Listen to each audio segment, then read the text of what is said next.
Y yo quiero hablar hoy qué hacer cuando estoy en una situación límite, qué hacer cuando hay un techo y ese techo algo tengo que hacer para que se rompa.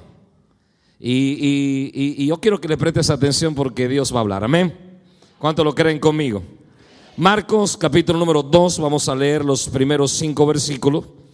Una historia bien conocida por aquellos que ya llevamos algún tiempo en los caminos del Señor.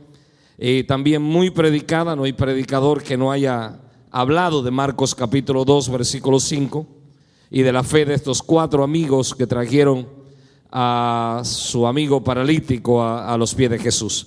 Y dice así la Biblia, la palabra de Dios: entró Jesús otra vez en Capernaum después de algunos días y se oyó que estaba en casa. Escuche bien, entró Jesús otra vez en Capernaum después de algunos días y se oyó que estaba en casa. Dice el verso 2: inmediatamente se juntaron muchos de manera que ya no cabían ni aún a la puerta, y les predicaba la palabra. ¿Qué hacía Jesús?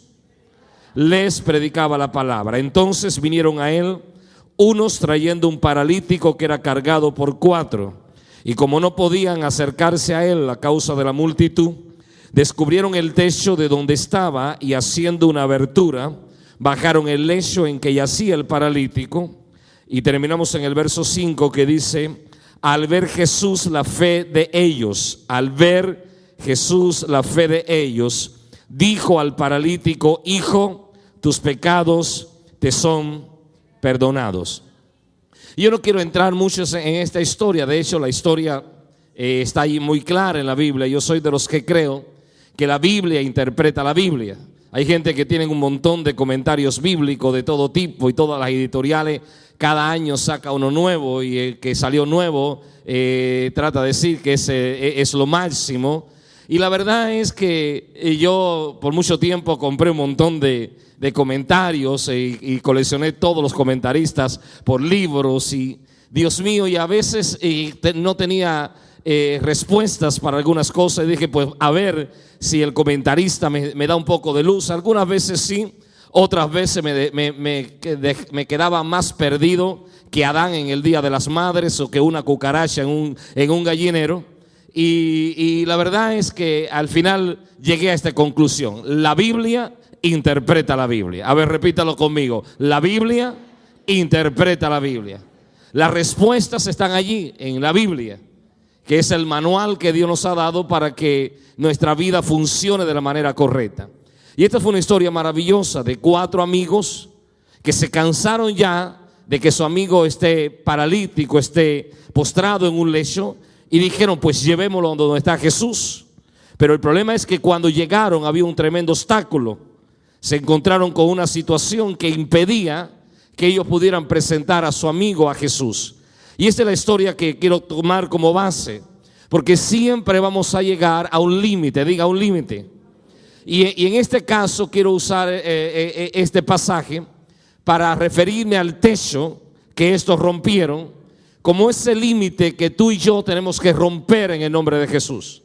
Si algo me ha enseñado a mí esta recesión, que no podemos negar que estamos en medio de una recesión, que el año pasado estuvimos en una recesión, que el año antes pasado ya se veía la recesión venir, y esto ha sido prolongado. Dicen los mejores expertos que ya está llegando al final, y los más pesimistas dicen que todavía no hemos tocado fondo. Y yo sé lo que algunos piensan. Dicen, si todavía no hemos tocado fondo, me imagino cómo voy a estar yo cuando llegue al fondo. Y yo no sé, precioso y preciosa de Dios, si tú has llegado a una situación límite donde has tocado fondo. Pero yo vengo de parte de Dios como profeta de Dios a darte una buena noticia. Si has llegado a esa situación donde has tocado fondo, pues tienes algo para celebrar. Y lo que tienes que celebrar es que, número 1, te has convertido en un candidato para que Dios haga un milagro. Segundo, la mano del Dios Todopoderoso no se ha cortado para salvar, menos su oído se ha grabado para oír. Y Él estaba esperando esa situación y está viendo cómo tú vas a reaccionar. Porque no es lo que te sucede, sino cómo tú reaccionas a lo que te sucede, lo que va a determinar resultados. Estamos acá. Quiero que repitas conmigo: siempre voy a llegar a una situación límite. El que les predica no es que de pronto esto se me ocurrió, lo leí en un libro o lo escuché a otro predicador y dije, pues voy a predicar de esto que es un buen tema. Y más ahora, ¿quién no está apretado? ¿Quién no le falta unos dólares en el bolsillo? ¿Quién no tiene unas cuentas que pagar? Sino esto es lo que yo he tenido que aplicar a mi vida en este tiempo. Y esto es lo que me ha llevado a mí a salir adelante. Yo, por la gracia de Dios, fui llamado por Dios hace 15 años al ministerio pastoral. Para aquellos que no me conocen, les cuento un poquito de mi testimonio. A los 22 años yo me encontraba en una cárcel. Y la razón que yo me encontraba en una cárcel es porque yo quería ganar mucho dinero. Y en la época de los 80 era la época de los marimberos aquí en Miami. Y no es que había mucha gente que participaban en algún conjunto musical y tocaban la marimba, sino que así se le llamaban a los traficantes de droga en aquel entonces.